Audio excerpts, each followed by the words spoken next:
Hello there. So, why did NASA send all of these balls to the moon? Well, they didn't. And to be honest, you're a little bit gullible if you thought they did.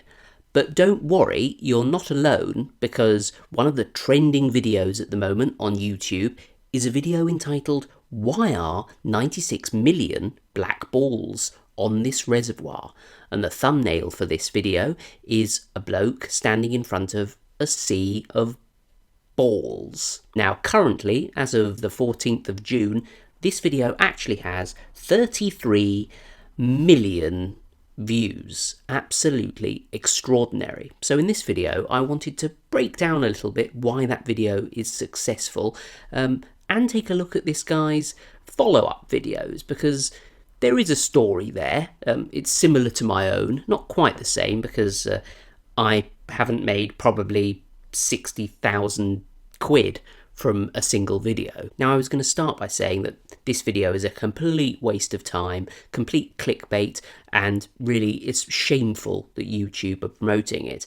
But I watched the video 10 minutes ago and it's actually really good. So you've probably seen this video on your homepage, and you may have even watched it. It's a very enticing video by a bloke called Veritasium, who has, he's got nearly 6 million subscribers. And realistically, it's the video thumbnail that makes the video interesting, isn't it? The video thumbnail shows a sea of black balls, which is kind of really interesting to look at. It's a really nice pattern. He asks a question, and you kind of want to know the answer to it. So this kind of magic combination of a sort of slightly freaky looking thumbnail, which kind of looks otherworldly, makes you want to watch this video. Unlike the old phrase, "don't judge a book by its cover," YouTube basically promotes judging these videos by their thumbnails. And this thumbnail seemingly is absolutely captivating. And obviously I've tried to replicate it here.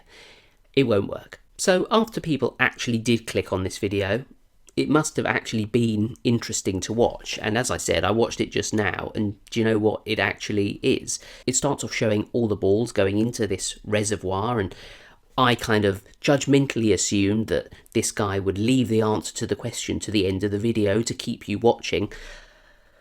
But the video is actually extremely interesting and educational. He explains things in a very good way. Actually, he gets a lot of other people to explain the science, which is not a bad thing. And he doesn't really drag out the explanation either. I'd say sort of 2 or 3 minutes into the video, you know why these black balls are there. Now, I'm going to ruin it for you in case you don't fancy watching the video. The reason for these black balls, and indeed the white balls in the thumbnail for this video, they are called shade balls. So the main purpose is actually to, as the name suggests, shade the water, stop sunlight getting to the water. Now, the reason they were in this reservoir, in this Veritasium guy's video, is because of the production of bromide in the water, which is, I guess, poisonous, and it results from like chlorine being heated. So that's why they put all these black balls on the reservoir. But there are 2 side effects of being spherical black balls.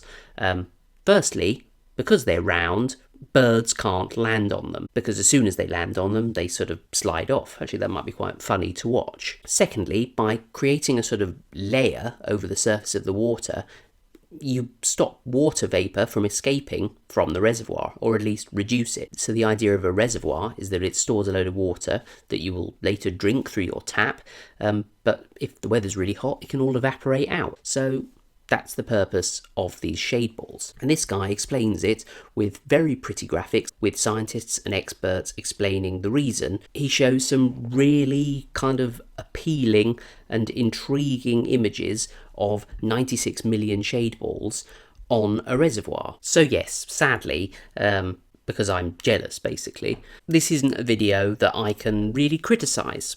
The YouTube algorithm has done well here. The thumbnail is interesting, and the video content is actually interesting.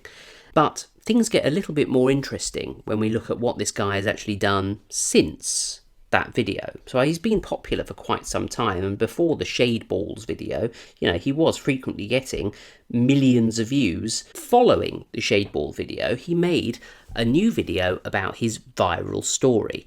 Now, those of you who've watched my videos will know that I basically did exactly the same thing when I got a video that got 1.2 million views. It's not a bad idea, and actually it's educational as well. And he breaks down precisely why he thinks his video had gone viral, and in a very detailed and, again, scientific way. Nothing really you can criticise him for there. And then following that, he made a video about the world's lightest solid, which has had nearly 13 million views. That's pretty good. He released that 2 weeks ago. That's, again, scientific and interesting. But yesterday, he released a video entitled, "Can You Swim in Shade Balls?" And the video thumbnail is of him seemingly grasping for survival in a sea of shade balls. And so far, this video has got nearly 7 million views. Now, I am going to critique this video because, frankly, it is absolute rubbish. This guy seems to have kind of sold out for this video, at least. So, can you swim in shade balls? I mean, it's not actually a question that needs answering. This is just a video exploiting the shade balls video. And it kind of basically starts with him being lowered into shade balls and almost drowning. You know what? Nearly drowning in a YouTube video isn't actually a very sensible thing to do. It's not a very responsible thing to do if millions of people are going to be watching your video. We don't want to see you nearly drown, and children don't want to see you nearly drown. So not a fantastic idea. So this guy gets a load of shade balls, he fills a pool with these shade balls, tries to make it a little bit scientific by talking about the crystalline structure that the balls create. Okay, you did that in your last video. It's not that interesting. There's no proper scientific explanation for the reason that these balls have self-ordered in this crystalline structure. This is basically clickbait. This video is purely designed to bring people in because of the popularity of the other video. It is a moneymaker. And with 7 million views, that means, in my estimate, it's probably made about 14,000 quid, which is, getting on for $20,000. Anyway, I kept watching the video just in case something educational popped up. It doesn't. He buys the balls, he tips the balls into the pool, he makes a joke about balls, he does a running jump into the balls and nearly drowns. He starts with the single layer of balls and then adds more balls and discovers that he can't really swim through the balls. He floats on the balls. There is an equation, but do you know what? I think most people who've watched this video aren't really interested in the equation. So in terms of environmental responsibilities, is it a fantastic idea to have filled a pool full of these balls? Are they recyclable? But the thing that really highlights to me that this video is a money maker, it's actually not just passively making money, it's actively a money-grabbing exercise, is the little stunt that Veritasium launches at the end of this video. So standing in the pool, he announces, for every single person who supports his Patreon, he will sign a ball and send them it. So he's created a viral marketing campaign. It's kind of admirable. It's kind of, it's a really cool, clever marketing idea.